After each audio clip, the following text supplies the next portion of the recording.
Please be seated.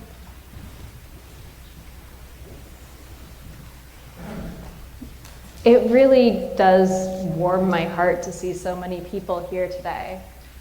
This isn't an easy service to attend for a lot of reasons.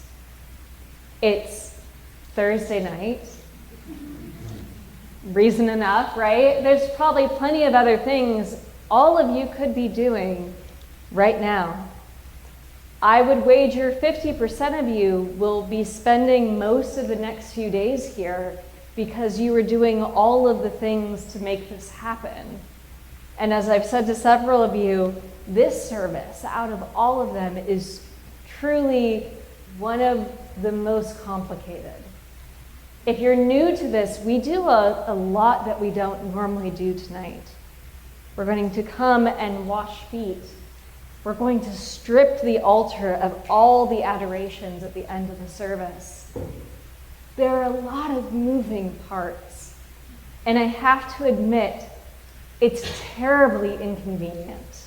It's just, it's a lot.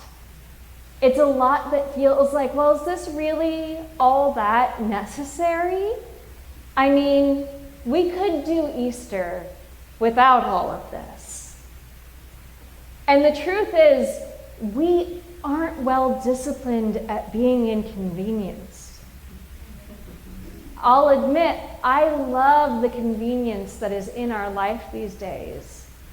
I can press a button and order groceries or dinner, and not just pizza. I can order like any dinner.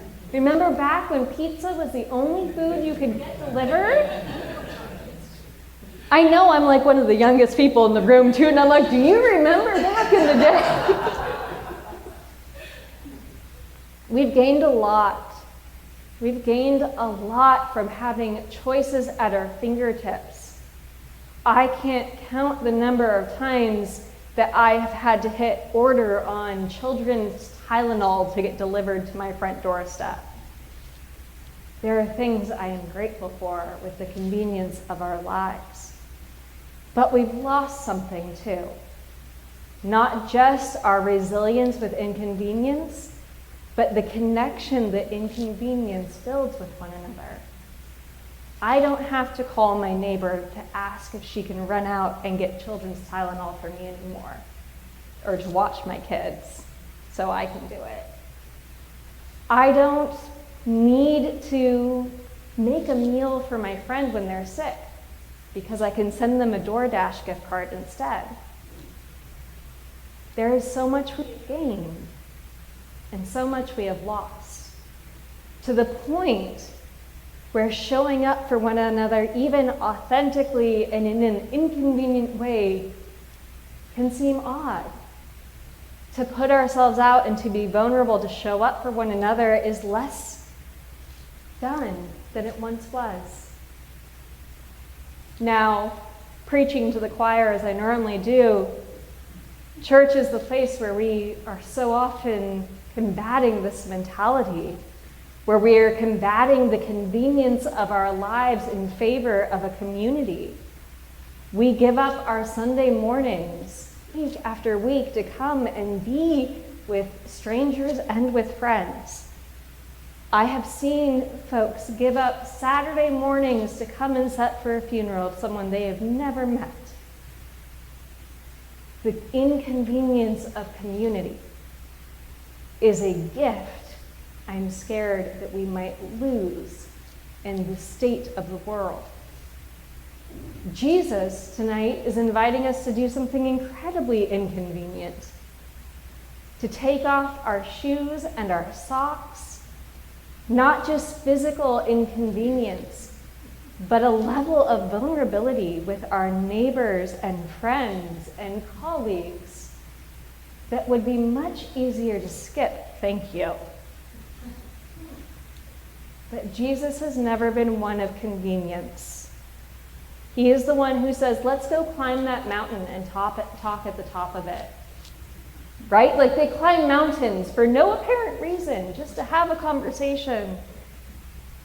Or to go float on a boat for an afternoon or fish somewhere where you've said there are no fish. We've tried that.